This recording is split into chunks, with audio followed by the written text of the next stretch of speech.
Forças Armadas de Defesa de Israel conseguiram eliminar menos de 30% dos combatentes do Hamas, diz mídia. As Forças de Defesa de Israel conseguiram eliminar entre 20% e 30% dos combatentes do Hamas, um número muito abaixo do objetivo declarado de Israel de erradicar o movimento que controla a faixa de Gaza, informou o Wall Street Journal neste domingo, 21 de 1 de 2024. Citando estimativas da inteligência dos Estados Unidos, cerca de 10 mil a 11 mil combatentes do Hamas ficaram feridos, informou o jornal, acrescentando que as estimativas das autoridades israelenses excedem esses números. Ao mesmo tempo, as autoridades dos Estados Unidos estimaram o número de combatentes do Hamas em cerca de 25 mil e 30 mil homens antes da escalada do conflito, diz a matéria. O movimento palestino ainda tem munições suficientes para organizar ataques contra Israel e as Forças Armadas de Israel na faixa de Gaza por mais alguns meses. De acordo com a apuração, o Hamas também estaria, alegadamente, tentando restaurar suas unidades policiais em vários distritos de Gaza. No dia 7 de outubro de 2023, o movimento palestino Hamas lançou um ataque com foguetes em grande escala contra Israel a partir da faixa de Gaza, enquanto seus combatentes violavam a fronteira, abrindo fogo contra militares e civis. Como resultado, mais de 1.200 pessoas em Israel foram mortas e cerca de 240 foram raptadas. Israel lançou ataques retaliatórios, ordenou um bloqueio total de Gaza e lançou uma incursão terrestre no enclave palestino, com o objetivo declarado de eliminar os combatentes do Hamas e resgatar os reféns. Mais de 25.100 pessoas foram mortas até agora em Gaza como resultado de ataques israelenses, disseram as autoridades locais. No dia 24 de novembro, o Qatar mediou um acordo entre Israel e o Hamas sobre uma trégua temporária, a troca de alguns prisioneiros e reféns, bem como a entrega de ajuda humanitária à faixa de Gaza. O cessar-fogo foi prorrogado várias vezes, expirou em 1º de dezembro. Londres gastará 514 milhões na autorização do sistema de mísseis Sea Viper após ataques Houthis. O Reino Unido planeja gastar 514 milhões para modernizar o sistema de mísseis antiaéreos Sea Viper, que as forças britânicas usaram anteriormente para abater drones no Mar Vermelho em meio à deterioração da situação na região no Oriente Médio, disse o secretário de Defesa do Reino Unido, Grant Shapps. No dia 10 de janeiro, Shapps disse que um destroyer do Reino Unido operando no Mar Vermelho ao lado de navios de guerra dos Estados Unidos conseguiu repelir um ataque realizado na região pelos Houthis do Iêmen. O contrato teria sido assinado com a divisão britânica da fabricante de mísseis MBDA. De acordo com a Reuters, o sistema de mísseis Sea Viper receberá novos mísseis e softwares para combater a ameaça de mísseis balísticos. Os Houthis prometeram em novembro de 2023 atacar quaisquer navios associados a Israel até que se interrompa a invasão de Gaza. Em janeiro, os Estados Unidos e o Reino Unido iniciaram ataques aéreos contra a posição Houthis no Iêmen para degradar suas capacidades de combate. A Rússia condenou tanto as ações dos Houthis no Mar Vermelho como a agressão ocidental contra o Iêmen, chamando-as de ameaça direta à paz e segurança globais. Rússia. Dimensão de exercícios da OTAN marca retorno final aos esquemas da Guerra Fria. As manobras militares na Europa, que contarão com a participação de cerca de 90 mil soldados efetivos, são outro elemento de guerra híbrida desencadeada pelo Ocidente contra a Rússia, disse o vice-chanceler russo. A dimensão do exercício militar da OTAN marcou o retorno final e irrevogável do bloco militar aos esquemas da Guerra Fria, afirmou o vice-ministro das Relações Exteriores da Rússia, Alexander Grushko, a Sputnik. Anteriormente, Krzysztof Kavoli, comandante-chefe da OTAN na Europa, anunciou que a aliança começaria o Steadfast Defender 2024, o maior exercício em décadas. Cerca de 90 mil militares estarão envolvidos. O exercício durará vários meses. Esses exercícios são outro elemento da guerra híbrida desencadeada pelo Ocidente contra a Rússia. A realização de exercícios dessa dimensão, 90 mil homens e com a participação de 31 países, marca um retorno final irrevogável da OTAN aos esquemas da Guerra Fria, quando o processo de planejamento militar, os recursos e a infraestrutura eram aprimorados para o confronto com a Rússia, disse Alexander Grushko. Ele observou que, de fato, é exatamente isso que os exercícios foram projetados para alcançar. Será conduzida toda uma gama de manobras e exercícios para elaborar possíveis cenários de confronto com um inimigo equiparável em todos os ambientes operacionais e em todos os teatros de operações na zona de contato, explicou o vice-ministro. Ele considerou de assinalar que os preparativos para o exercício estejam ocorrendo em um ambiente de psicose militar suscitado artificialmente. Foram feitas declarações irresponsáveis sobre uma possível guerra com a Rússia, para a qual os habitantes da Europa devem se preparar pelo ministro da Defesa alemão, pelo comandante-em-chefe sueco e pelo presidente do Comitê Militar da OTAN. O objetivo é, claro, demonizar a Rússia e assustar os cidadãos comuns para justificar o crescimento desenfreado dos gastos militares e a política completamente fracassada de apoio ao regime de Kiev, a fim de infligir uma derrota estratégica à Rússia. E, ao mesmo tempo, forçar os europeus a participar da corrida armamentista de forma ainda mais vigorosa para o deleite do complexo militar industrial dos Estados Unidos, concluiu Brusco. Chanceler da França nega haver mercenários franceses na Ucrânia, contradizendo o ministro da Defesa. O ministro francês comentou o recente ataque russo a mercenários em Kharkov. Anteriormente, o ministro da Defesa da França havia reconhecido que há cidadãos franceses combatendo ao lado de Kiev.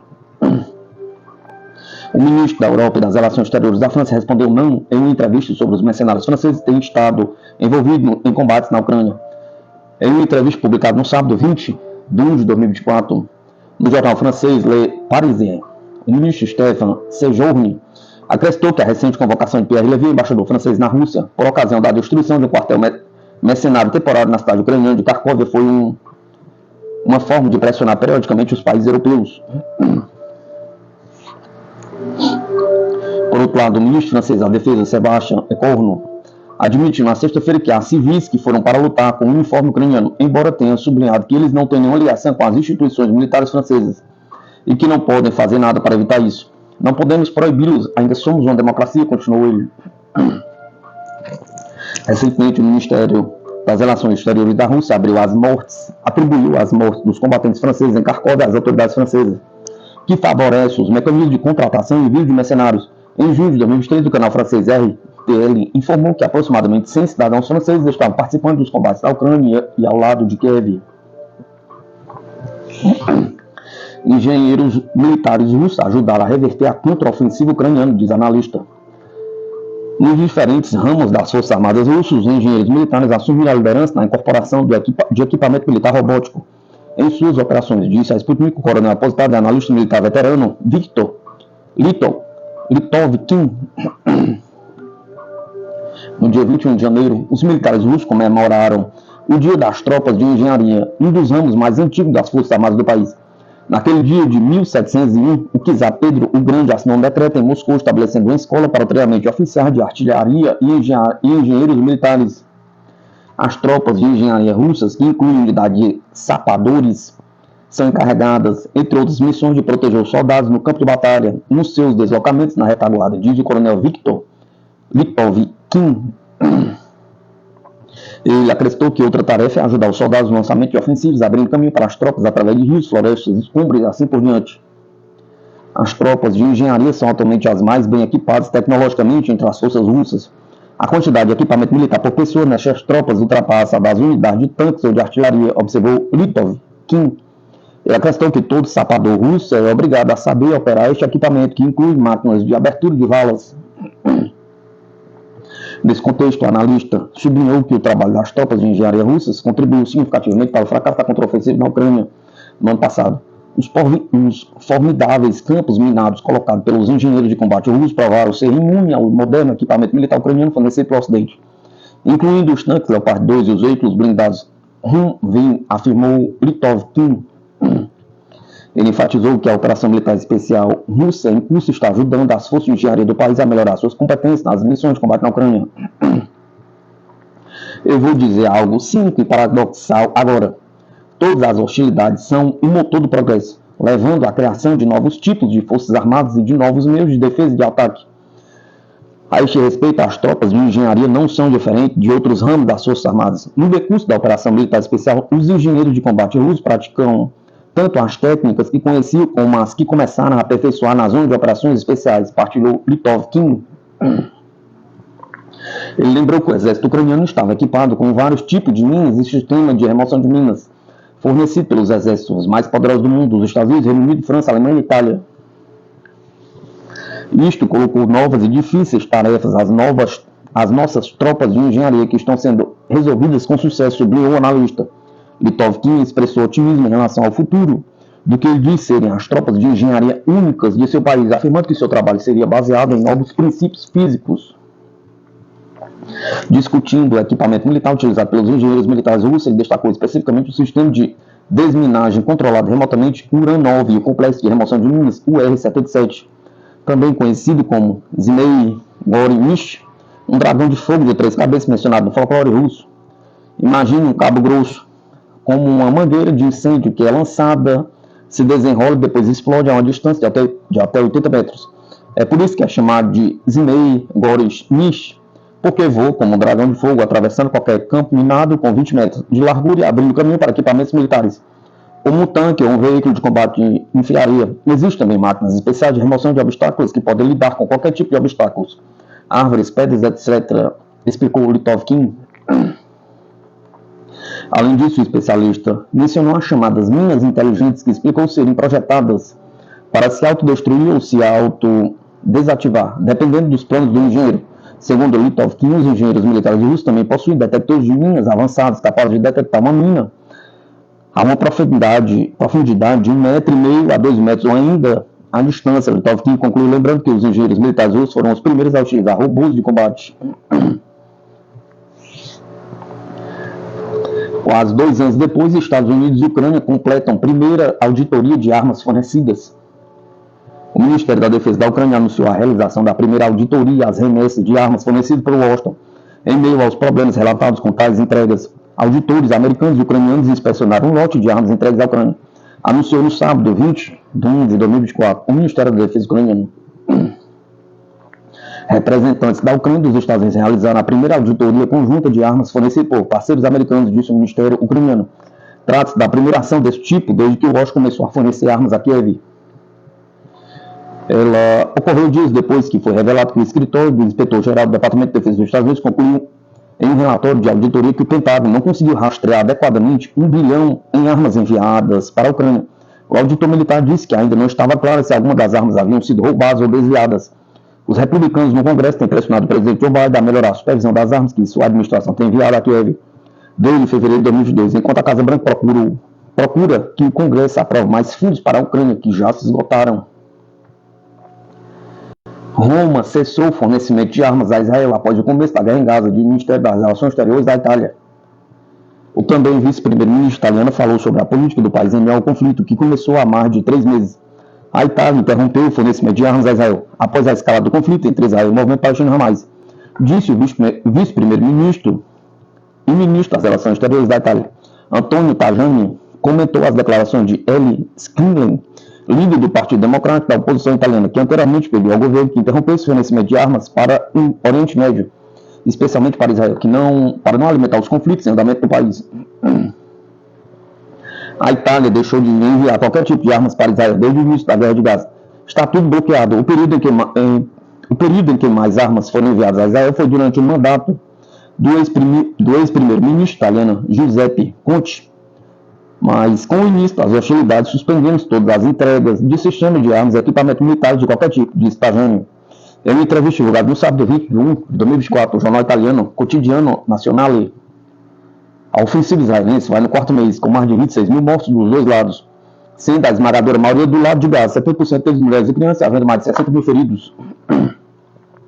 No dia 24 de novembro de 2023, o Qatar mediou um acordo entre Israel e Hamas sobre uma trégua temporária e a troca de alguns dos prisioneiros reféns, bem como a entrega de ajuda humanitária a faixa de Gaza. O cessar-fogo foi prorrogado várias vezes e expirou em 1º de dezembro.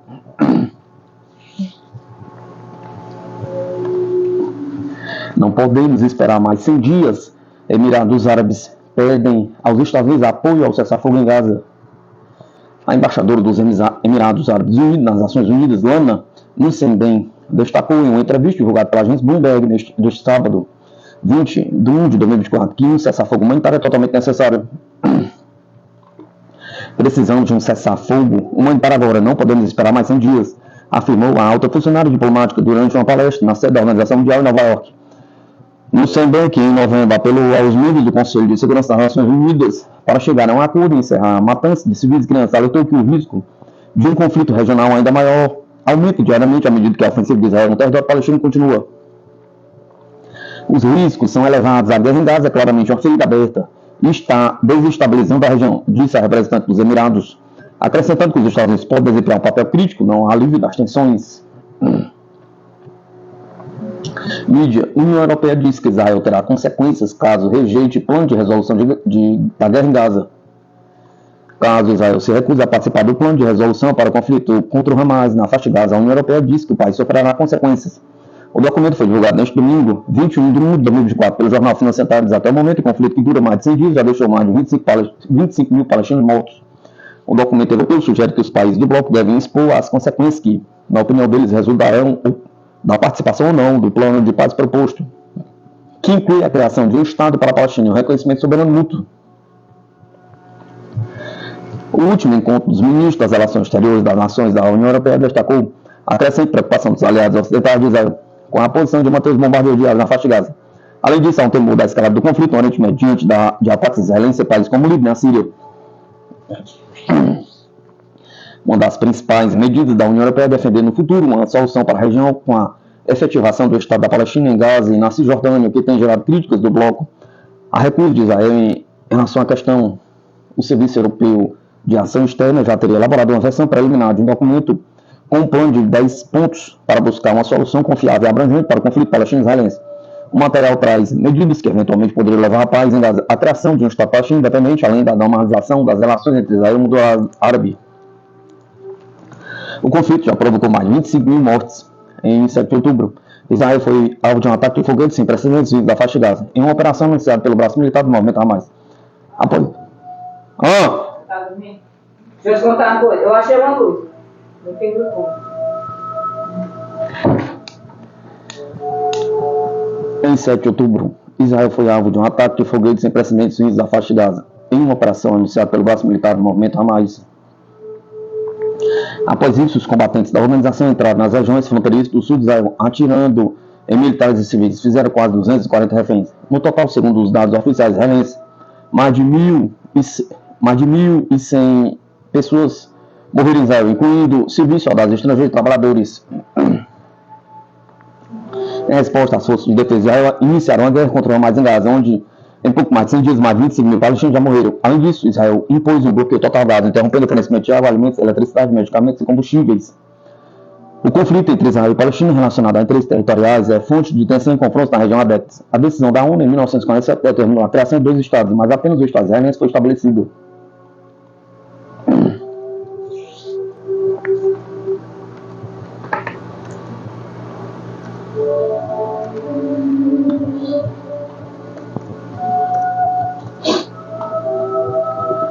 O Brasil tenta criar nova era de relações com a China, afirma analista. Em um marco significativo para as relações bilaterais entre o Brasil e a China, um acordo sobre vistos de turismo e negócios foi formalmente assinado, ampliando a validade desses documentos de 5 para 10 anos. A ação foi oficializada durante um encontro entre os chanceleres dos dois países nesta sexta-feira, 19 de junho de 2024, em Brasília. Esse desenvolvimento foi destacado pelo cientista político Rodolfo Marques, que enfatizou a importância da extensão do período de validade dos vistos como um ponto crucial das relações bilaterais. O ministro das Relações Exteriores, Mauro Vieira, recebeu seu homólogo chinês Wang Yi em Brasília, no contexto da 4ª edição do Diálogo Estratégico Global, primeira reunião de mecanismo entre os dois países desde 2019. O doutor em Ciências Políticas pela Universidade Federal do Rio Grande do Sul, professor da Universidade da Amazônia, Rodolfo Marques, destacou que a mudança não apenas simplificará os processos burocráticos, mas também promoverá um impulso nas possibilidades do turismo e negócio entre os dois países. Ele salientou que só em 2023 quase 40 mil chineses visitaram o Brasil, sublinhando a crescente interação econômica entre as nações. Essa ampliação do período de validade dos vistos é um ponto importante para fortalecer as relações entre os dois países, explica o especialista. Marques ressaltou que a extensão dos vistos é uma estratégia para fortalecer as relações, especialmente após as tensões durante o governo do ex-presidente Jair Bolsonaro. Essas negociações bilaterais são importantes. Durante o governo de Jair Bolsonaro foram criadas muitas barreiras e fortalecidos muitos ruídos entre o governo brasileiro, entre o Itamaraty, posteriormente em relação ao governo chinês e o governo daquele país asiático. E agora o governo Lula tenta reforçar as relações e ao fomentar o fluxo entre brasileiros e chineses nos dois países. Acaba sendo um ponto importante para impactar diplomaticamente e comercialmente as nações, sublinha. Durante a reunião, os ministros trataram de questões econômicas e comerciais, da segurança da faixa de Gaza na Ucrânia, sobre as mudanças do clima e a facilitação do trânsito de pessoas. A China é o maior parceiro comercial do Brasil, destino de 30% das exportações brasileiras e grande investidor no país, destacou o Itamaraty. Também foi lançado o logotipo elaborado conjuntamente para celebrar a comemoração de 50 anos das relações diplomáticas sino-brasileiras. lançamos o símbolo do aniversário de 50 anos das relações diplomáticas, que será comemorado em 15 de agosto. Esse importante marco ensejará uma série de eventos políticos, acadêmicos e culturais promovidos conjuntamente por China e Brasil ao longo de 2024, declarou Vieira Diego Pautazzo, doutor de Ciência Política pela UFRGS. Reforçou a importância da China como parceiro comercial desde 2009, representando quase um terço das exportações brasileiras. Destacou que a facilitação burocrática, incluindo a tramitação online e a flexibilidade dos prazos, é crucial para viagens, estudos e negócios, contribuindo para o fortalecimento das relações bilaterais,